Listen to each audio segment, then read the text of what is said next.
Mari kita berdoa.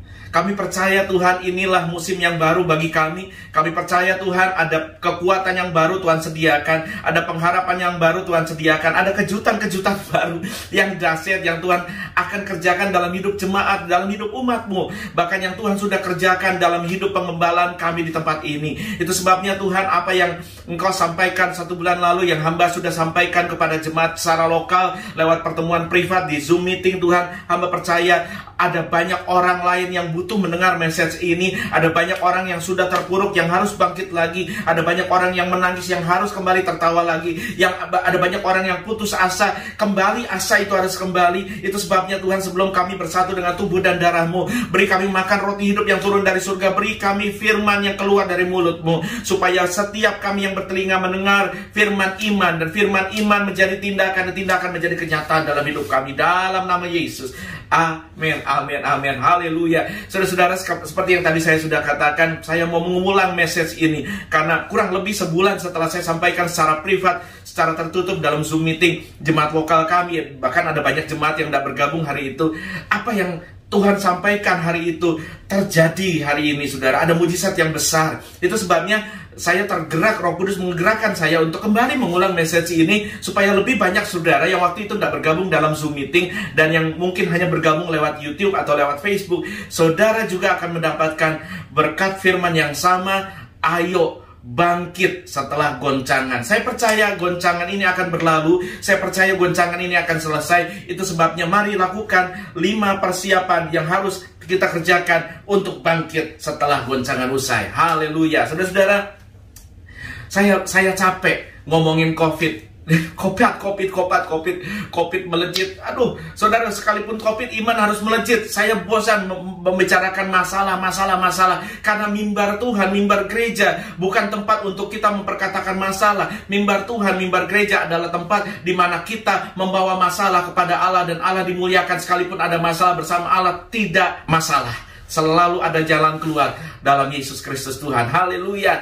Saudara mengerti bahwa pandemi demi pandemi sudah terjadi sejak Opa dan Oma Adam jatuh dalam dosa. Dosa masuk ke dalam dunia yang sempurna, ke dalam jagat raya yang sempurna. Maka ketidaksempurnaan masuk. Maka Hawa mengenal sakit bersalin. Maka pria diperintahkan untuk mengeluh, untuk untuk berkeluh kesah, bukan untuk berkeluh kesah juga, untuk berpeluh, untuk mencari nafkah karena bumi terkutuk. Tetapi saya punya kabar baik buat saudara. Sekalipun ada penyakit, sekalipun ada peluh, sekalipun ada penderitaan, sekalipun ada pandemi, bahkan pandemi terakhir yang dialami ada 100 tahun lalu, selalu ada harapan bersama Yesus Kristus. Dan saya percaya dengan iman saya katakan, saudara-saudara siap untuk bangkit, siap untuk bangkit, siap untuk bangkit. In my spirit, dalam roh saya merasakan ada shifting yang Tuhan kerjakan, ada shifting yang Tuhan sedang kerjakan. Sejak sebulan lalu saya sudah merasakan, saya sudah sampaikan kepada jemaat, ada sesuatu shifting yang Tuhan kerjakan, dan ini sangat subtle, dan tidak semua orang bisa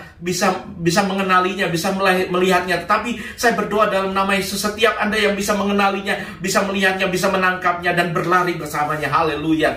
Nah, mari buka sama-sama kita Kejadian 9 ayat 20, saudara-saudara. Kita akan belajar dari sebuah goncangan paling goncang yang pernah terjadi di muka bumi, yang tidak akan terjadi lagi, karena Allah sudah berjanji tidak akan dilakukan seperti itu lagi. Dan kalau dibandingkan dengan goncangan yang kita alami hari ini, nggak ada apa-apanya goncangan kita dibandingkan yang dialami oleh satu anak Tuhan ini. Mari kita buka sama-sama Kejadian 9 ayat 20. 2 ayat saja, saudara-saudara ya. Kejadian 9 ayat 20 dan 21. Tapi kita baca ayat 20 dulu. Saya baca buat saudara-saudara, perhatikan baik. Nuh, siapa namanya? Nuh, Opa Nuh ya. Ini yang lulusan alumni sekolah minggu pasti pernah ingat ya. Nuh menjadi petani. Dialah yang mula-mula membuat kebun anggur. Dalam terjemahan bahasa Inggris New Living Testament, New Living Translation dikatakan begini. After the flood, setelah banjir besar itu, setelah goncangan besar itu, Noah began to cultivate the ground. And he planted a vineyard. Setelah banjir besar itu, Nuh mulai berubah profesi, saudara. Dia mulai menggemburkan tanah dan mulai menanam kebun anggur. Saudara-saudara, ada yang aneh dari ayat itu. Ada yang aneh dari pembukaan ayat ini. Apa yang aneh? Coba perhatikan baik. Perhatikan saya. Nuh terkenal dengan cerita apa, saudara? Nuh terkenal dengan cerita apa? Dalam 3 agama samawi, kita kenal bahwa Nuh terkenal dengan cerita air bah. Tuh air mungkin dari Sumatera Utara ya, air bah. Nah, air bah menutupi seluruh bumi, menghancurkan semua ciptaan, termasuk dinosaurus dan segala macamnya, saudara, termasuk semua peradaban, termasuk semua manusia berdosa. Tetapi oleh belas kasihan Tuhan, Dia memperhatikan Nuh, orang yang beriman ini, orang yang benar ini, orang yang hidupnya saleh di tengah-tengah orang yang tidak saleh, saudara, bersama keluarganya, bersama istri, anak-anak, dan mantu, diluputkan Tuhan. Lewat apa? Lewat bahtera, kapal yang maha besar, yang mampu menampung semua binatang-binatang sepasang demi sepasang. Mulai dari binatang paling kecil, mungkin dari semut, saudara, dari cicak, sampai binatang seperti gajah, seperti jerapah yang paling besar, Tuhan izinkan diselamatkan. Caranya bagaimana? Nuh diperintahkan Tuhan untuk membangun sebuah bahtera yang besar dan dibangun di atas gunung. Dengan kata lain, saya mau ingatkan saudara-saudara, Noah as a builder. Noah adalah seorang pembangun, Noah adalah seorang kontraktor. Mungkin sebelum dia membangun bahtera yang besar, dia terbiasa untuk membangun kapal-kapal yang kecil, atau perahu-perahu yang kecil, atau rumah-rumah yang kecil, atau bangunan-bangunan kecil, saudara. Noah dengan kata lain adalah seorang pembangun, mungkin teknik sipil, mungkin arsitek, saudara, apapun istilah zaman itu, saudara, pasti belum ada istilah-istilah itu. Tetapi Noah as a builder, Noah is a builder. He is not a farmer. Nuh adalah seorang pembangun. Nuh adalah seorang kontraktor. Dia bukan seorang petani. Nah, untuk kita bisa bangkit seperti yang dialami Nuh, goncangan maha hebat Nuh alami waktu itu.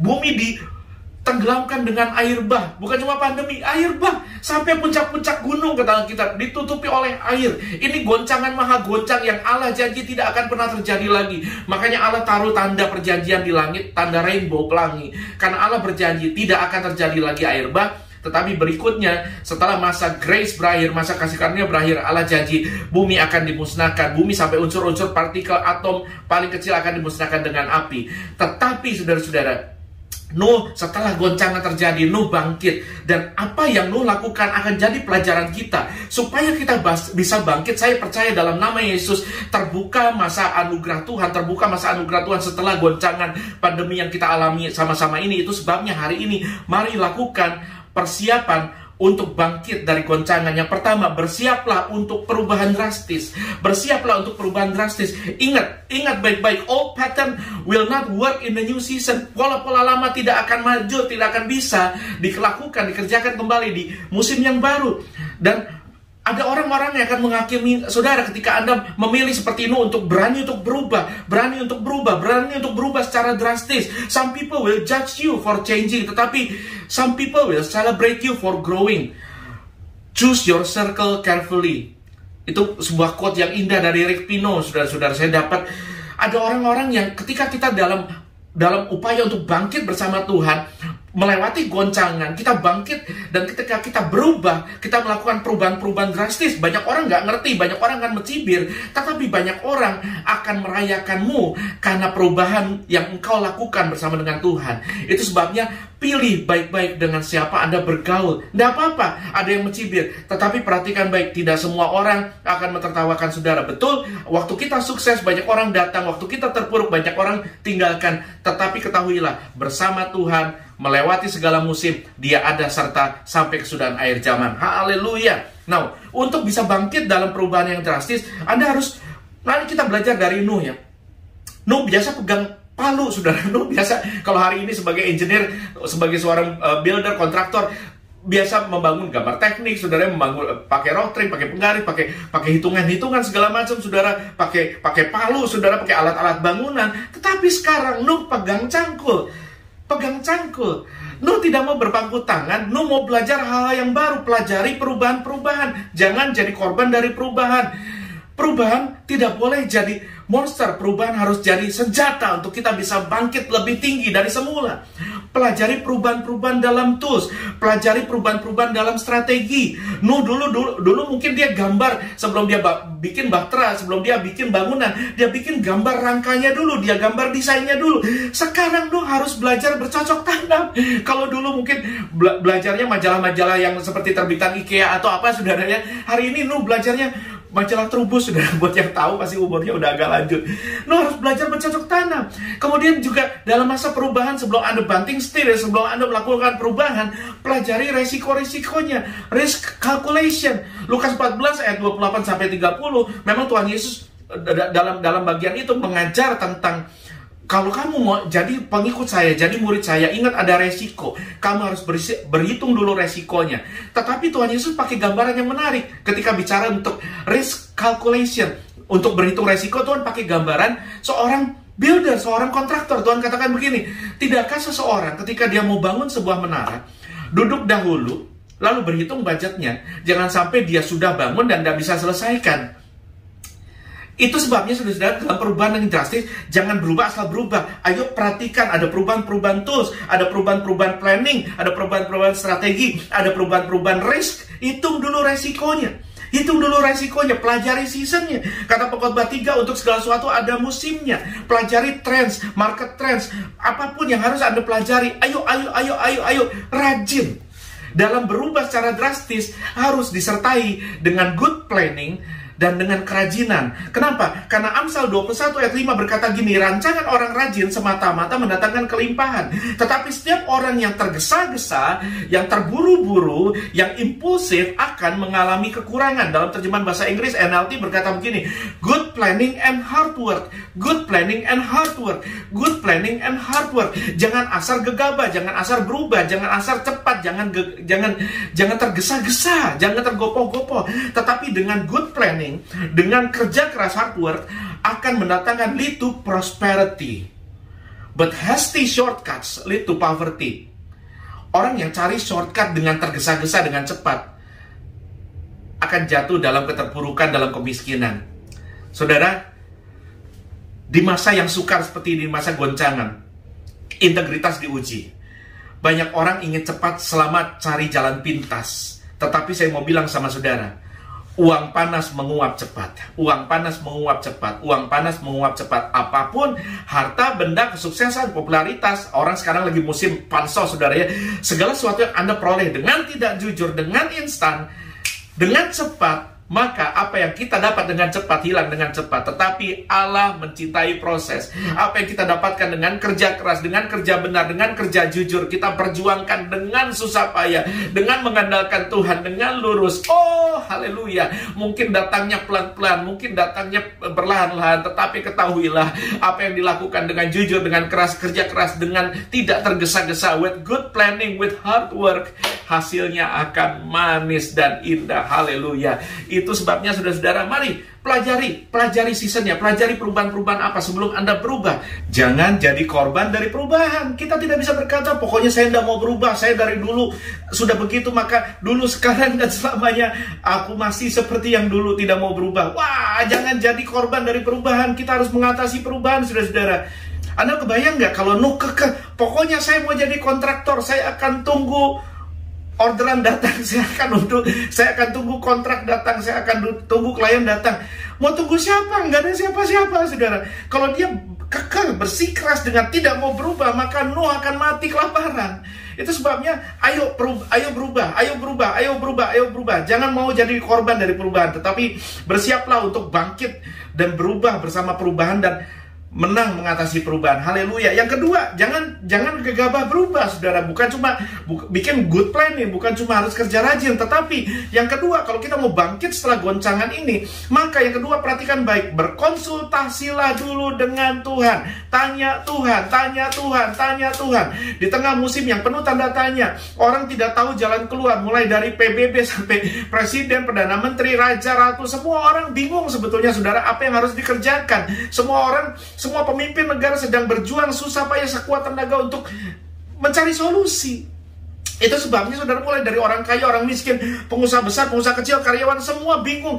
Di tengah kebingungan, jangan asal berubah, jangan gegabah. Tanya Tuhan, terus cari wajah Tuhan. Di masa penuh tanda tanya seperti ini, cari Tuhan, tanya Tuhan, doa. Jangan kendor. Ini bukan saatnya mengendorkan doa. Ini saatnya untuk kita terus mencari kehendak Tuhan, supaya ketika kita tahu kehendak Tuhan, kita berjalan dalam ketepatan Tuhan. Ini bukan cuma soal siapa cepat dia dapat, ini soal siapa tepat dia pasti dapat. Karena cepat belum tentu dapat. Cepat seringkali gagal dan menyesal kemudian. Nah, saudara-saudara, Yesaya 28 ayat 26 berkata begini, ayat 26 dan 29 dalam bahasa Inggris saya baca begini. The farmer knows just what to do, for God has given him understanding. The Lord of heaven's armies is a wonderful teacher, and he gives the farmer great wisdom. Si petani tahu apa yang harus dilakukan, apa yang harus dikerjakan, karena Tuhan memberikan kepadanya pengertian, memberikan kepadanya wisdom, hikmat, understanding. Sebab Tuhan adalah wonderful teacher. Dia adalah guru yang baik. Dan dia memberikan hikmat kepada petani yang membutuhkan hikmat dengan hikmat yang besar. Haleluya. Bukankah Alkitab sudah mengingatkan kita, menasihati kita, barang siapa kekurangan hikmat, barang siapa kekurangan wisdom, hendaklah dia memintanya kepada Tuhan. Sebab kalau Tuhan kasih, dia nggak ungkit-ungkit, dia memberi dengan tidak membangkit-bangkit, saudara. Yakobus 4 berkali-kali saya selalu kutip ayat ini, ayat 13-15, mengajar kita. Kalau saya mau pindah ke kota ini dan itu, mau berdagang ini dan itu, mau melakukan ini dan itu, apa arti hidupmu? Hidup kan sebentar, seperti uap sebentar kelihatan, lalu lenyap. Sebab itu tanya Tuhan dulu, kata Yakobus 4, tanya Tuhan. Bahkan Lembaga Alkitab Indonesia memberikan judul perikop yang sangat indah. Jangan melupakan Tuhan dalam perencanaan. Seringkali yang jadi masalah kita adalah kita bikin perencanaan, kita bikin planning tanpa tanya Tuhan, tanpa melibatkan Tuhan, tanpa minta dipimpin Tuhan. Dan ketika gagal planning kita, gagal rencana kita meratap dalam kemarahan, lalu kita marah sama Tuhan, kita tanya, Tuhan mana sih? Katanya Tuhan memberkati. Kalau saya jadi Tuhan, saya mau jawab gini, kamu siapa? Kamu gak pernah nanya saya, gak pernah doa saya, kamu bikin planningmu sendiri. Ketika planningmu gak jadi, kamu nyalain saya, sementara itu bukan planning saya. You know, saudara perhatikan baik, good idea is not necessarily God's idea. Good idea is not necessarily God's idea. Ide bagus belum tentu idenya Tuhan, tetapi idenya Tuhan pasti bagus. Itu saudara ya.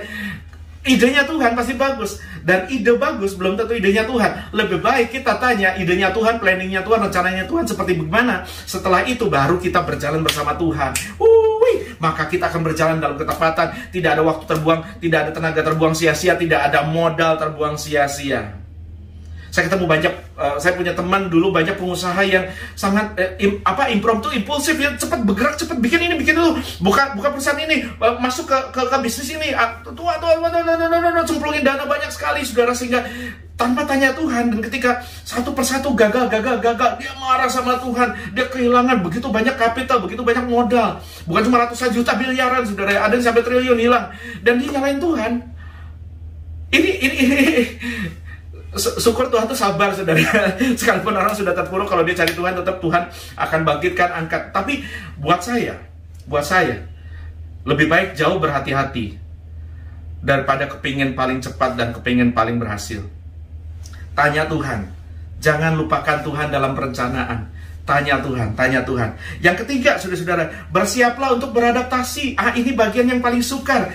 Bersiaplah untuk beradaptasi. Gini, sebab saudara bayangin ya, jadi Nuh itu, ketika dia biasa jadi kontraktor, jadi builder, berubah jadi petani, ini kan dia betul-betul keluar dari zona nyaman.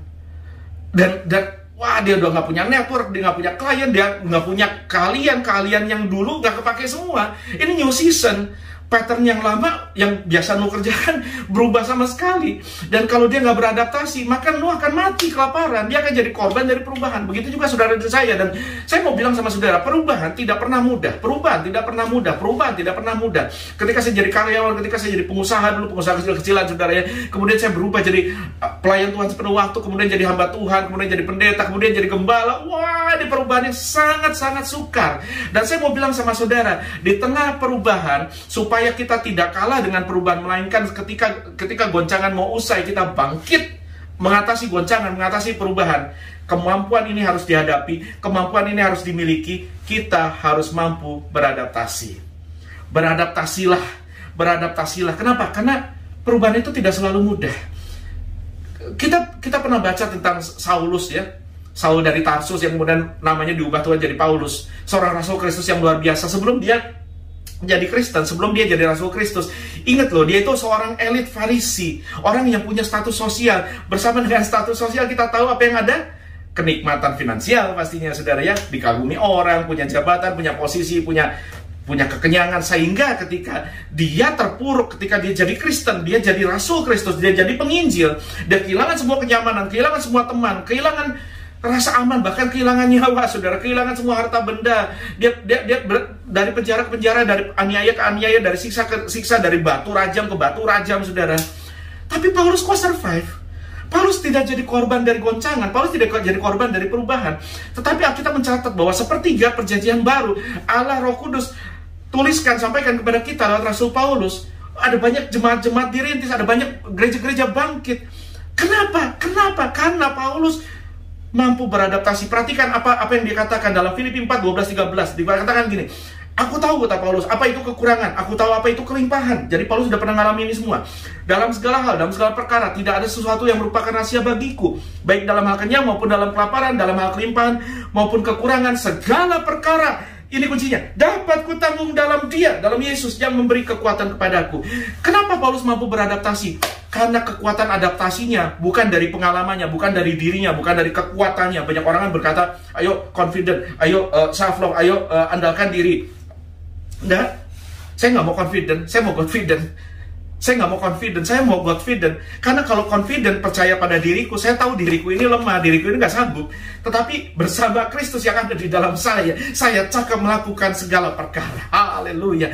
Dan berikutnya, kenapa Paulus mampu beradaptasi? Dia tidak jadi korban dari perubahan, dia tidak menangisi nasib, dia nggak duduk di bawah pohon toge lantas mencabuti bunga dan menyanyi betapa malang nasibku. Nggak begitu, Paulus nggak begitu. Kenapa? Karena dia berkata gini, dalam segala perkara, aku tahu lapar, aku tahu kenyang, aku tahu kurang, aku tahu kelimpahan. Aku sudah belajar sebuah rahasia. Dalam bahasa Inggris katakan gini, I have learned the secret of being content. Aku sudah belajar. Kuncinya, rahasianya apa? Rasa cukup. Rasa cukup. Di tengah perubahan, ketika beradaptasi, supaya kita bisa menang setelah goncangan, akan ada kekurangan-kekurangan. Kita harus mengencangkan ikat pinggang. Ada banyak ilmu-ilmu baru, network baru yang harus dibangun. Dan di tengah-tengah perubahan itu, kalau kita tidak mampu beradaptasi, kalau kita di tengah-tengah pandemi tetap mempertahankan gaya hidup sebelum pandemi, mati kita. Tetapi Paulus sudah belajar rahasianya. Aku sudah belajar berkata cukup. Tidak ada rahasia buatku, kata Paulus. Saya tahu dipuja-puja, punya posisi, punya finansial. Saya tahu ketika nggak punya apa-apa, bahkan sebentar lagi kepala akan terpisah dari leher. Aku sudah belajar berkata cukup. Kencangkan ikat pinggang, teman-teman. Jangan jadi victim dari perubahan. Tetap jadi victor atas perubahan. Jangan lawan perubahan, tetapi rangkulah perubahan. Caranya gimana, Pak? Caranya beradaptasi. Jangan baper, saudara. Nah, ini salah satu kemampuan beradaptasi juga gini. Bukan cuma mengandalkan Tuhan, bukan cuma belajar berkata cukup, tetapi jangan berjalan dengan perasaan. Nggak ada ayatnya. Ayat firman Tuhan berkata kita harus hidup, orang benar hidup dengan iman. Kita harus berjalan dengan iman. Kita harus walk by faith, not by feeling. Kita berjalan dengan iman, bukan dengan perasaan. Feeling, nothing more than feeling. Waduh, setiap kali Anda nyanyi lagu begitu mah di tengah masalah, wah, yang ada seperti kata Alkitab seperti menyiram luka dengan cuka, saudara. Oh, perihnya minta ampun, saudara-saudara ya. Jangan baper apa-apa di bawah perasaan. Kalau setiap kali ada musibah, ada goncangan, lantas kita bawa perasaan, kita nelongso, kita nangis, apa-apa diroso-roso, saudara ya, kroso tenan, sakit pasti, saudara ya. Ketika setiap kali kita bawa dengan perasaan, saya mau tantang saudara gini, kalau setiap kali ada masalah, Anda bawa ke perasaan, setiap tetes air matamu menghasilkan 50.000 perak, saya mau bilang sama saudara gini, nangislah tiap hari, maka kita akan jadi kaya sama-sama. Tapi kenyataannya apa? Ya gak gitu kan. Apakah karena Anda menangis lantas bawa perasaan, maka situasimu berubah dan rupiahmu bertambah? Kan enggak. Saya bingung kalau orang terus punya masalah, terus ceritanya bukannya ke Tuhan, ceritanya ke medsos. Ya status, saudara ya, di WhatsApp, di Facebook, di IG, terus bokeh, wah ada masalah, ada cerita untuk apa? Malah yang ada Anda diketahui orang, Anda dipermalukan orang. Jangan jadi baper, saudara ya. Jangan baper Jangan apa-apa dibawa perasaan, tetapi baperlah apa-apa dibawa dengan perubahan. Bangkit atas perubahan, itu baru baper yang benar. Amsal 24 ayat 10 kan sudah berkata kepada kita, jika engkau tawar hati pada masa kesesakan, maka kecillah kekuatanmu.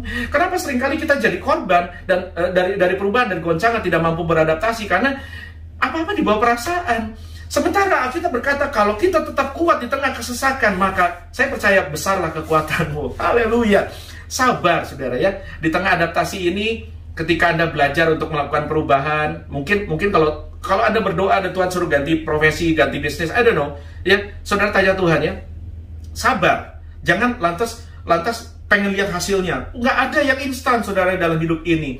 Allah kita, Tuhan kita itu cinta proses. Dia cinta proses. Ketika Anda diproses, jangan protes, sebab proses tidak pernah mengkhianati hasil. Allah kita cinta proses, tidak ada yang instan. Jangan coba prokes, saudara. Cintain proses. Sabar, segala sesuatu butuh proses. Orang sabar pasti melihat hasil. Orang sabar pasti melihat hasil. Orang sabar pasti melihat hasil. Pernah nggak ada ingat ilustrasi ada orang yang gali, katanya di situ ada tambang berlian. Dia jual semua hartanya, dia gali.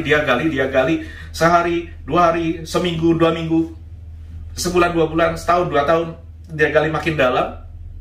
Dan ketika sampai satu titik galian sudah begitu dalam, dia berhenti menggali dan dia berkata, sudahlah, saya nyerah. Padahal kalau dilihat dengan X-ray, tempat terakhir dia menggali hanya berjarak 10 cm dari sebuah simpanan kandungan mineral berlian yang begitu banyak di dasar bumi. Seringkali kita menyerah terlalu instan, terlalu cepat. Sabar. Kata 2 Timotius 2 ayat 6, seorang petani yang bekerja keras, nih ilustrasi petani lagi, ingat Opano ya. Seorang petani yang bekerja keras haruslah yang pertama menikmati hasil usahanya. Nggak ada orang bercocok tanam, ketika dia macul, dia menabur benih, dia menyiangi, dia mengairi, lantas besok tumbuh. Nggak ada. Petani itu sabar. Sabar bukan cuma macul, sabar bukan cuma menyiangi, menjaga, saudara. Sabar sampai panen tiba. Dan Alkitab janji, seorang petani dibanding semua orang yang akan menikmati hasil panennya, dia orang pertama yang menikmati hasil panen. Ayo sabar, perseverance. Itu prinsip Alkitab, perseverance, ketekunan. Belajar dari Taliban, saudara. ini contoh yang memang lucu ya. Tetapi Anda bayangkan ya, lawan Taliban itu sejak 20-an tahun lalu, saudara. Lawannya 2 negara adik kuasa, 2 negara superpower, United States of America dan United States of Soviet, saudara ya. Ada Amerika Serikat dengan Uni Soviet. Saya mau bilang sama saudara, ini tidak mungkin dilawan. Ini terlalu superpower. Sementara Taliban itu hanya orang-orang bodoh, tidak berpendidikan, yang radikalis agama, tapi pegang senjata. Dan kalau hadap-hadapan muka tempur pasti kalah. Tetapi Taliban berkata begini kepada 2 negara superpower ini, you may have all the clocks in the world, but we have all the time we need. Kamu mungkin punya semua jam yang kamu bisa beli, bisa bikin di seluruh dunia. Tapi kami punya semua waktu yang kami butuhkan. Kuncinya adalah ketekunan, sabar. Ketika sabar, pelan-pelan, maka 2 negara adik kuasa itu tidak punya kesabaran dan tidak punya budget sebanyak kesabaran yang dimiliki oleh Taliban. Maka apa yang terjadi? Amerika tunggang langgang kemarin. Amerika kabur. Bahkan sebelum Amerika, sudah belasan tahun sebelumnya, yang namanya Uni Soviet sudah bubar. Dan Taliban sekarang jadi pemenang. Dan ya kita berduka untuk warga Afghanistan yang sekarang sengsara di bawah pemerintahan Taliban. Tetapi dari situ kita belajar prinsip, saudara. Dari situ kita belajar satu prinsip, bahwa perseverance, ketekunan, kesabaran pasti membuahkan hasil yang manis. Yang keempat, ketika Anda belajar untuk berubah, ketika Anda belajar untuk berdoa, cari wajah Tuhan, tanya Tuhan, ketika Anda belajar untuk beradaptasi, jangan lupa persiapkan attitude of gratitude. Persiapkan sikap untuk mengucap syukur. Sebab dalam masa adaptasi, ketika semua terasa sukar, ketika semua terasa baru, ketika semua terasa asing, ketika semua terasa tidak biasa, semua akan terasa berat ketika kita mengeluh. Dalam segala hal, dalam segala perkara, ketika Anda kena musibah, kena goncangan, setiap kali Anda mengeluh, goncangan kecil terasa besar, goncangan besar terasa raksasa, goncangan raksasa mematikan Anda. Tetapi sebaliknya, ada kekuatan dalam ucapan syukur, ada mujizat dalam ucapan syukur, ada mujizat. Makanya Alkitab berkata, mengucap syukurlah dalam segala perkara. Dalam ucapan syukur, perkara yang sukar terasa ringan. Sebaliknya dalam umpatan, dalam keluhan, perkara ringan terasa sukar, perkara ringan terasa berat. Tetapi perkara berat, perkara susah, perkara menyedihkan dalam ucapan syukur, segalanya jadi terasa lebih mudah. Coba praktekkan ini dalam hidup pribadi, dalam hidup rumah tangga, dalam bisnis, dalam karir, dalam apapun. Seperti yang dilakukan Habakuk dalam Habakuk 3 ayat 17-19 berkata gini, sekalipun pohon ara tidak berbunga, pohon anggur tidak berbuah, pohon zaitun mengecewakan, ladang-ladang tidak menghasilkan bahan makanan, kambing domba terhalau dari kurungan, dan tidak ada lembu sapi dalam kandang, namun, ini kuncinya, namun, namun aku akan bersorak-sorak di dalam Tuhan, beria-ria di dalam Allah yang menyelamatkan aku. Allah Tuhanku itu kekuatanku, Ia membuat kakiku seperti kaki rusa, Ia membiarkan aku berjejak di bukit-bukitku. Orang yang punya kemampuan untuk menari, untuk beria-ria sama Tuhan, untuk mengucap syukur sama Tuhan, di tengah segala goncangan, di tengah segala musibah, di tengah segala pandemi, di tengah segala resesi, maka semuanya akan terasa lebih ringan. Sebaliknya, ini contoh nih, misalkan Anda migrain, Anda sakit kepala, terus Anda bilang, aduh sakit kepala, aduh sakit kepala, aduh sakit kepala. Anda lagi kurang, Anda bokeh. Hidup terasa berat kan? Apalagi kalau buka, Anda ngomong itu ke pasangan, ditanya kekurangan, tambah berantem saudara, bisa bubar rumah tangga. Tapi, kenapa orang Kristen harus punya attitude begini? Karena orang Kristen adalah orang-orang bermental juara, yang tidak boleh didikte oleh keadaan. Be a victor, not a victim. Jadilah seorang pemenang, bukan korban. Be a warrior, not a warrior. Jadi seorang pahlawan, seorang pendekar, bukan seorang pencemas. Hope for the best. Orang Kristen itu attitude-nya gini, always hope for the best, always ready for the worst, because hope is stronger than fear. Orang Kristen itu selalu berharap yang terbaik, tetapi selalu siap untuk yang terburuk. Kenapa? Karena pengharapan selalu jauh lebih kuat. Pengharapan selalu jauh lebih kuat. Pengharapan selalu jauh lebih kuat dari ketakutan. Dan Tuhan tidak mengajar kita untuk hidup dalam ketakutan, sebab Allah kata kita tidak memberikan kepada kita roh ketakutan. Haleluya. Saya kasih tips ini saudara ya, supaya Anda mampu mengucap syukur dan semua terasa ringan dan Anda bangkit dari goncangan. Jangan mengeluh terus sampai kita lupa apa namanya bersyukur. Sebaliknya, bersyukur sajalah terus, bersyukur sajalah terus sampai Anda dan saya lupa apa namanya mengeluh. Jangan mengeluh terus sampai Anda lupa bersyukur. Tetapi bersyukurlah terus sampai kita lupa apa namanya mengeluh. Apa mengeluh? Mengeluh, apa ya itu? Lupa sudah. Kenapa? Karena Anda dan saya suka bersyukur. Ku kan selalu bersyukur, selalu bersyukur. Itu kekuatan kita. Yang terakhir, ini dahsyat saudara ya. Kita tutup, akhirnya kita balik ke Opanu ya. Kejadian 9 ayat 21, perhatikan baik. Setelah ia minum anggur, mabuklah ia, dan ia telanjang dalam kemahnya. Ini lucu saudara ya. Ini lucu. Nuh itu sebelum air bah datang, sebelum goncangan datang, Nuh adalah orang benar. Kata Alkitab, dengan kata lain, Nuh bukan orang yang suka mabuk. Nuh tidak suka mabuk. Nuh bukan orang mabuk-mabukan. Dia berhasil lolos. Dia hidup di tengah-tengah masyarakat yang najis, yang suka mabuk, yang berzina. Tetapi setelah goncangan Allah menyelamatkan, Nuh itu lolos dari orang-orang yang suka minum mabuk. Tetapi anehnya sekarang Nuh mabuk di tengah-tengah kumpulan orang yang tidak mabuk. Kumpulan orang maksudnya keluarganya, istri, anak, mantu. Mereka kan keluarga yang saleh. Di tengah-tengah orang yang mabuk, Nuh dulu bukan pemabuk. Sekarang di tengah-tengah keluarga yang tidak pemabuk, nggak ada orang lain kan, Nuh malah mabuk. Nah, yang kelima, perhatikan baik ya. Persiapkan ini sebelum Anda, untuk kita bangkit setelah goncangan. Setelah ditolong Tuhan, tetap waspada. Tetap waspada. Masa lupa sama nasihat Bang Napi? Waspadalah, waspadalah. Tetap waspada. Kenapa? Jangan biarkan keberhasilan, kesuksesan, dan segala berkat Tuhan setelah Anda berubah, setelah Anda tanya Tuhan, konsultasi sama Tuhan, setelah Anda beradaptasi, setelah Anda mengucap syukur, lantas Tuhan berkati. Jangan membuat segala keberhasilan, kesuksesan, popularitas, dan berkat itu membuat kita malah meninggalkan Tuhan. Jangan buka celah. Waspadalah. Sebab iblis selalu cari cara untuk menjatuhkan kita, dan kita rata-rata jatuh bukan ketika kita terpuruk di bawah. Kita rata-rata jatuh ketika kita sedang ada di atas. Jarang orang jatuh waktu lagi di bawah, lagi terpuruk. Rata-rata mungkin kita malah nangis cari Tuhan. Tetapi masalahnya adalah Ketika kita sudah diangkat Tuhan, ketika kita sudah dibuat berhasil, bisnis kita berhasil, karir kita berhasil, nama kita, popularitas kita, mungkin medsos Anda, entah jika Anda influencer pelayanan Anda, dibuat Tuhan berhasil, ada diberkati, ada diurapi. Perhatikan baik, di situ setan jatuh, Lucifer jatuh di situ. Disitulah banyak orang jatuh. Tidak ada orang jatuh waktu di bawah, orang jatuh waktu di atas. Sebab itu cintai proses. Karena apa yang naiknya cepat, jatuhnya cepat. Tetapi orang yang meniti dengan proses bersama Tuhan, dia punya kewaspadaan diri. Dia senantiasa mawas diri. Dak jumawa. Ketika jatuh, tidak nelongso.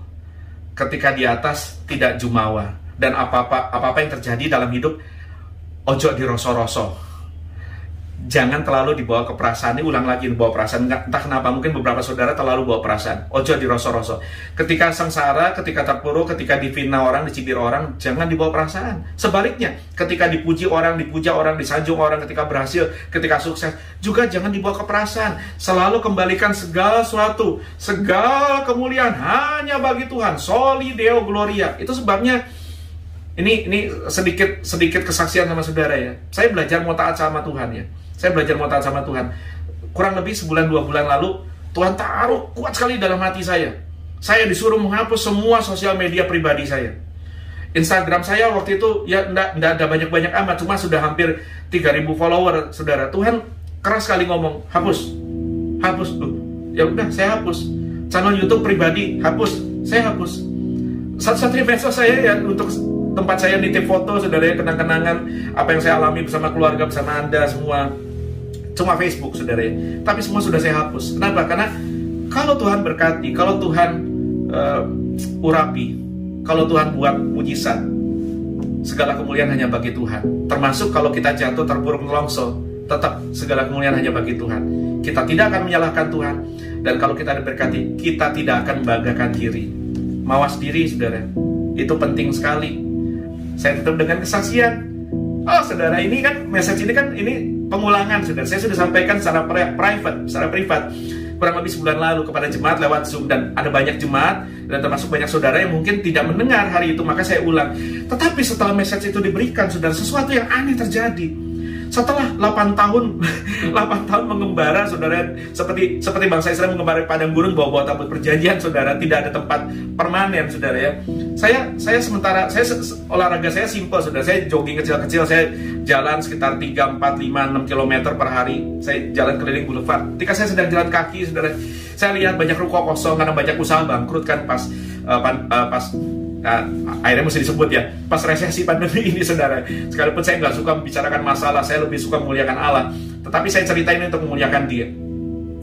Lihat banyak ruko kosong, terus saya bilang gini, dalam hati aja, saudara, saya bilang gini, Tuhan, banyak ruko kosong ya Tuhan, kok bagus-bagus ya Tuhan. Kalau Tuhan berkenan, mungkin sudah saatnya umatmu berhenti untuk ibadah bongkar pasang. Melelahkan juga ya, saudara, setiap hari Minggu kita harus bongkar pasang.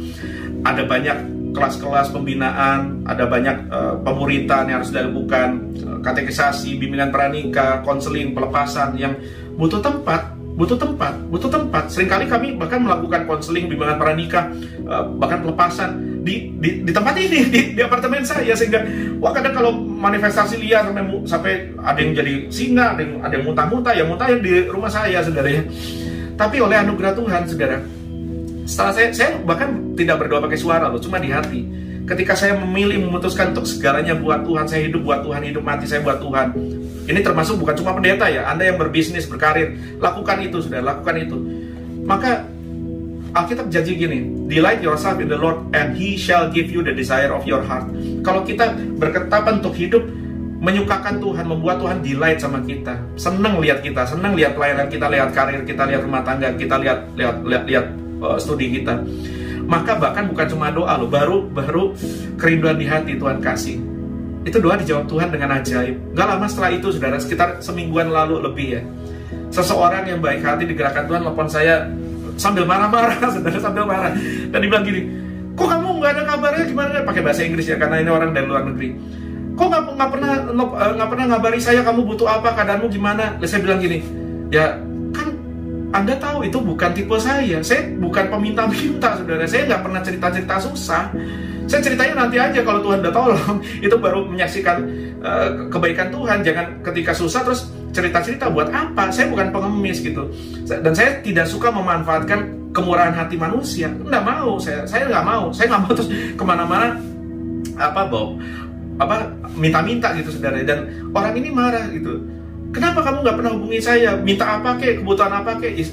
Ya karena ditanya, akhirnya saya bilang, karena ditanya gini, dia tanya gini, kebaktian di mana? Udah onsite belum? Saya bilang ya nggak bisa, belum bisa onsite karena masih online, karena kami belum punya tempat permanen dan aula tempat publik yang kami pakai kan ditutup selama PPKM. Lantas dia bilang gini, ya sudah cari ruko, cari tempat, saya kirim dananya. Kaget saudara, ini bukan kaget lagi, copot jantungku hampir saudara.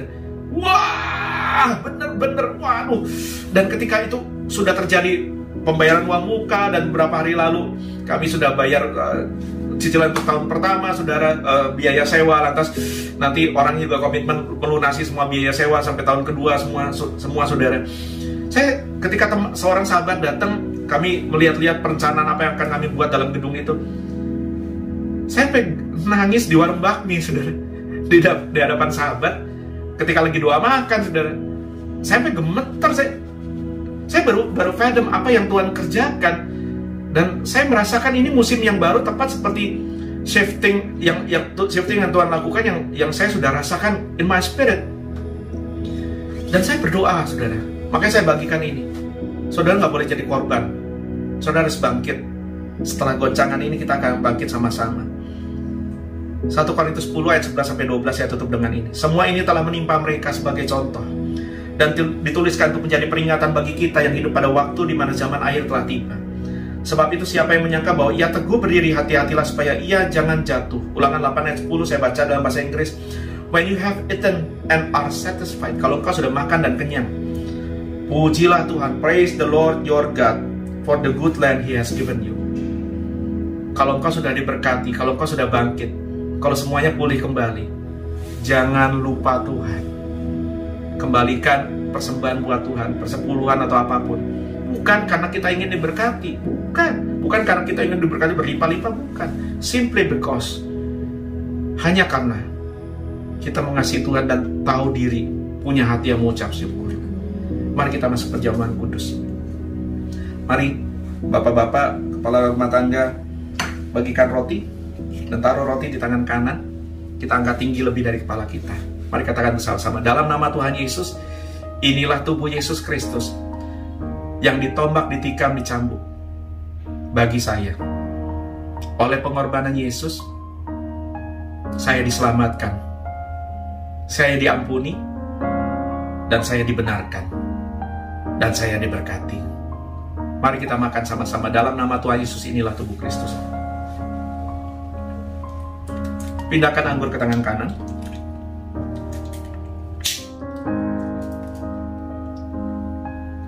Angkat lebih tinggi dari kepala. Katakan bersama-sama, dalam nama Tuhan Yesus, inilah darah Yesus Kristus, perjanjian yang baru dan kekal, yang mematahkan segala kutuk, yang membebaskan saya, yang mengampuni saya dari semua dosa dan kesalahan saya, yang menyucikan hati dan pikiran saya, yang memberikan saya kelahiran baru, sehingga saya jadi manusia baru, dan menjanjikan saya hidup yang diberkati, serta hidup yang kekal. Inilah perjanjian berkat yang dimeteraikan oleh darah Yesus. Mari kita minum sama-sama dalam nama Yesus, inilah darah Yesus.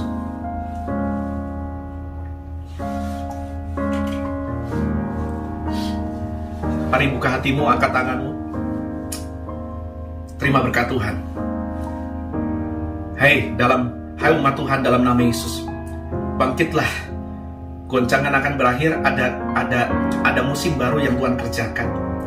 Ada bukaan pintu anugerah yang saya tidak tahu sampai berapa waktu, tetapi barang siapa yang melihatnya, masuk, berlari, memasukinya dan menikmatinya.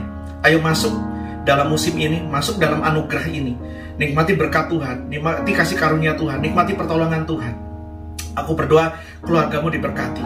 Aku berdoa studi dan karirmu diberkati. Aku berdoa usahamu diberkati. Aku berdoa keturunanmu diberkati. Aku berdoa orang tuamu diberkati.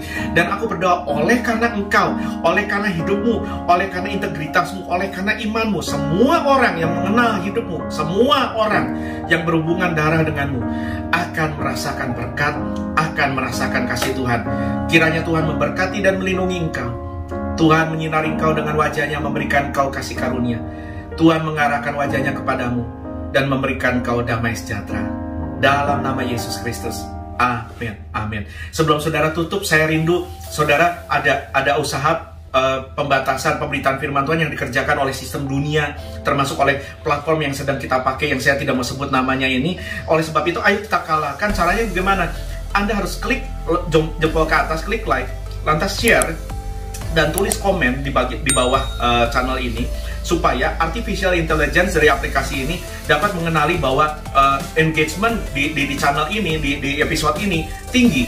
Dan karena engagementnya tinggi, maka banyak orang akan dipersilakan melihat tayangan ini, dipersilakan mendengar firman Tuhan ini.